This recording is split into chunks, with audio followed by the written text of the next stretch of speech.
மற்றும் ஒரு அண்மை செய்தி, வேலூர் மாவட்டத்தின் பல்வேறு இடங்களில் கொட்டி தீர்க்கும் கனமழை காரணமாக சாலைகள் மற்றும் குடியிருப்பு பகுதிகளில் மழைநீர் சூழ்ந்திருக்கிறது.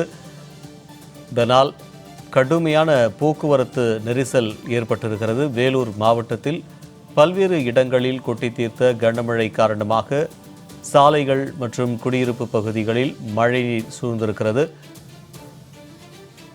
மழைநீரை அகற்ற கோரி அப்பகுதி மக்கள் சாலை மறியல் போராட்டத்தில் ஈடுபட்டிருக்கின்றனர்.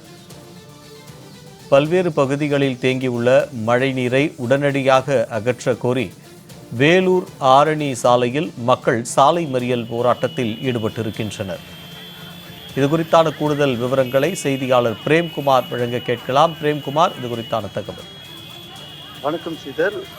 வேலூர் மாநகராட்சி 51வது வார்டு பகுதியில் உள்ள ஆர்பி நகர், சிதம்பரம் நகர் உள்ளிட்ட பகுதிகளில் மழைநீர் தேங்கியுள்ளது. அதன் காரணமாக அந்த பகுதி மக்கள் மிகவும் அவதியடைந்துள்ளனர்.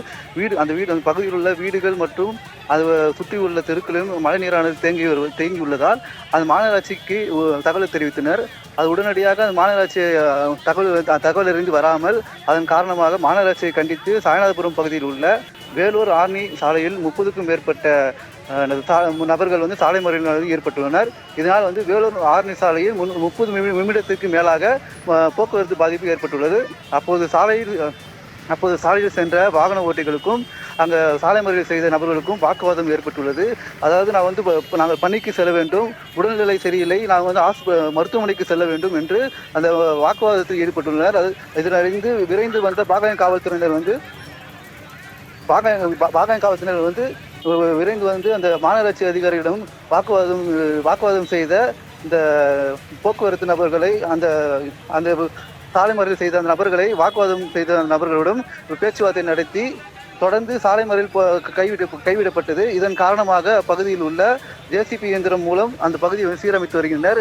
அந்த பகுதியில் சிறிது மழை பெய்தாலே தண்ணீர் ரோடுகள் முழுவதும் தேங்கி இருப்பதாகவும் அந்த பகுதி மக்கள் தெரிவிக்கின்றனர். இது நிரந்தர தீர்வு வேண்டும் என்று பொதுமக்கள் கேட்கின்றனர். தகவலுக்கு நன்றி பிரேம்குமார்.